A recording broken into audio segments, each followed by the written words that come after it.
what I would like to tell you is give you a little flavor about, of course, my research, but of course it's going to be focused on physics. I just have a short 50 or 60 slides or so, some equations, but don't worry, you'll love it by the end. So. Okay, so this picture kind of gives you a flavor for it, but let's get into some details. So at the bottom, the first thing we're going to learn is the electromagnetic spectrum. So I think a lot of people know this already. We're a room full of many physicists, but anyways, down at the low frequency end, so long wavelength, is where you have microwaves. Even further would be like radio waves, right? This is good for cooking hot dogs and burritos. It's also good for your phone, but it's basically the kind of thing you can generate with electronics, right? If you were to go to the other end of the spectrum, here we have visible. This is what we can actually see, kind of color-coded. Here we can generate this with technology called photonics. So that's like a laser, right? So I can make strong, what you would call coherent waves, so not like just from the sun, using lasers in this region or microwaves in this region. And for a long time, this region was called the terahertz gap because it was frustratingly inaccessible by either direction. There's no longer a terahertz gap. We can now kind of span this whole range. And the thing that allowed us to do this was to use ultrafast lasers to convert photons from this energy into photons from this energy. So this is now something we can explore, and especially condensed matter physicists are very excited about this because in this frequency range, the terahertz range, we have all sort of what I would call low energy elementary excitations, but what one astronomer I know calls wiggles and jiggles. So these are basically important excitations in condensed matter systems, that is materials, solid state materials, and you have all these sort of things shaking about. And they're important because they can actually really tell you about how something functions, especially if you start talking about nanotechnology and really reduced dimensions. These things can become critical to really tell you, how is this thing going to work? How could I use it as a device? Oops, click twice again. So I use terahertz radiation to study materials. I started my PhD just focusing the terahertz radiation down. But you might have heard this limitation that if you focus light down, you can't just focus it down to the size of an atom. How far you can focus it depends on what is the wavelength. And the wavelength of terahertz is very long, right? So we're only on the macroscopic scale. It's like the size of my fingernail. That's about as big as I can make it. So now there are techniques where you can get smaller and smaller spatial resolution. And the trick is to basically put a needle in front, like a lightning rod or like a fork in a microwave, to get a stronger terahertz field at the end and use that to see something much smaller. Now at the end of this, my drawing is supposed to imply the best. We have terahertz scanning tunneling microscopy. In this case, the terahertz pulse comes in, it can be imagined like a voltage, and it moves electrons between the sample and an atomically sharp tip. And by doing this, the terahertz can control a current that you can measure, and you can take an image that has atomic resolution. You can see a single atom, but not only that, because the pulse is so fast, you can now take snapshots and really make movies out of this. So this opens up a whole new regime, not just ultra small, but also ultra fast. So see things on there at both intrinsic length and time scales.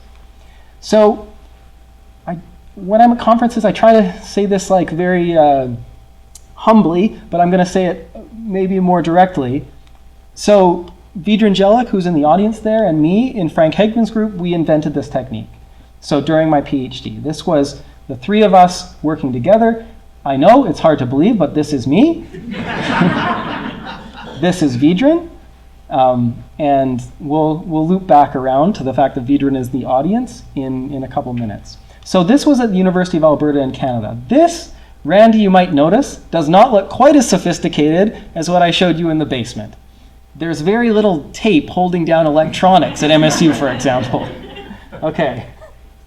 So that was Mark 1. The next ones, Vidra and I then separately, me at the University of Regensburg in Germany, we built an ultra-high vacuum version of this. Basically, imagine doing these experiments in a chamber that thinks that the inside is outer space. And this is now going to be at liquid helium temperature, so we really go to these extremes, and we showed that we could take snapshot images of the electron density around a single molecule. So here's a molecule. You have the electrons, they arrange themselves in sort of this spooky quantum-y way, and you can actually take a picture of what that looks like. Not only that, you can kick the molecule and watch it move up and down with this technique, because remember, you can see the motion now. Meanwhile, at the University of Alberta, Vedran took over from what I had been doing and really vastly improved it, making this now an ultra-high vacuum instrument showing that Terahertz STM could show single atoms. Okay, I'll show you one more thing about this, because I've been talking about movies and stuff. So this was a picture we took in Regensburg of one molecule. This is sort of where the atoms are, and this is the Terahertz STM image. But of course, you can kick this thing and make it move. So you can really take something akin to a molecular movie, right? So people are getting very excited about this. Here's, for example, a little news story. I didn't make this picture, but someone did, so I can use it. Okay, so now we're on to MSU, starting at Michigan State University. And so I started in 2018. First, we had the destruction phase, where we broke the room. And then I would have to say that the renovations were very impressively done. You can see from May to August, already we have this beautiful room that's been designed to be really, I would say for the first time, optimized to do Terahertz STM. Not just an Ultrafast lab housing it or an STM lab, but really this is for Terahertz STM. You can see here our build-up phase. So in 1 year, to August 2019, and then February 2020, we have a working optical setup and an STM. Okay. Now I'm going to kind of loop back around to something I mentioned. So, and also, I guess, sort of to reinforce what Jonas said. I mean, the key is really the people in the lab who are doing the work. And that's kind of the most important thing. To recruit really a great team, that's what allows you to build these sort of instruments. So Spencer Ammerman, who you see here, was my first PhD student, joined on already while I was sort of in Germany on my way coming here. Spencer's going to graduate soon with really a wonderful PhD and has designed this great optical setup. Meanwhile, Vedran, you might think, what is this guy doing at MSU? I thought he was in Alberta. So through the Cowen endowment, we actually had the available funds to recruit Vedran as a postdoc for 2 years and pay him to help us set up this Terahertz STM. Now remember, up to that point, only me and Vedran had basically done ultra-high vacuum Terahertz STM. So we really wanted to assemble kind of this super team. Okay, great. Similarly, Spencer has, at least for 1 semester, been funded through a Jerry Cowen scholarship. So basically everyone you see on this screen has been funded through the Jerry Cowen endowment. Okay, and then you can see, the last picture was February. Within 1 month, they had taken the first Terahertz STM image of an atomically precise nanostructure. Right? So pretty good. Of course, you can see that was March 2020. So almost immediately we locked the doors and went home. Okay. Luckily, we had this great data that we could analyze. So what was this thing they were looking at? Well, there's this new cool approach to building prospective electronics, which is you can start from a molecule. We call this molecular precursor. You evaporate it onto a surface. It has some sort of reactive bits that fall off. If you heat it up, these things race around and find each other, and they form a polymer chain. And you heat it up a bit more, and it forms a graphene nanoribbon. Now, the cool thing is, if I choose a different molecule, I get a different graphene nanoribbon.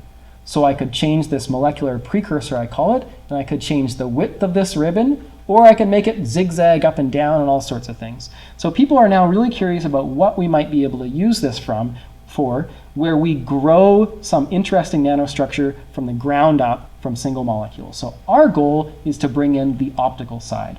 So you can see here, this is our first paper. I've just taken an example. Here's a terahertz STM image of a slice through this graphene nanoribbon, because these are where the atoms are, and this is basically the electron distribution that's seen by terahertz STM. So that was nice. As pretty soon as, even before we got our first paper out, we started getting some good response from this. So as Steve, Chair Professor Zepp said, Spencer Ammerman won this Best Student Presentation Award out of 2,000 entries at the IR Millimeter Wave Conference. Vedran won this poster award at this Hereo seminar. We briefly got to go to Germany while things were sort of feeling safe, and I won this Young Scientist Award. It's also led to some follow-up funding, I shouldn't say follow-up, funding from the Office of Naval Research and the Army Research Office. But one really key thing here is that what allowed us to really kickstart things and get set up really quickly and generate these results that led to getting this funding was actually having the Jerry Cowen Endowed Chair in the first place, right? Of course, everybody wants to fund it once it works. So, okay. So finally, I'll just mention one of these projects we're a part of, which is now this idea that's a collaborative research proposal involving some different universities where we're trying to now build these graphene nanoribbons into a prospective qubit, which would now sort of start to connect to what Jonas was telling us about. Okay, so finally, I just want to highlight my group more broadly, because I just mentioned a couple people so far. So I mentioned Spencer and Vidran, who've done great work here at MSU. Mohammed Hassan and Sheng Li are the next generation of graduate students in my lab. They've already been around for a couple years. Their projects are in full swing, and they've really learned a lot. So it's very important to have this kind of knowledge transfer and have not just one good generation, but a stream of great generations of graduate students to keep these technical projects going.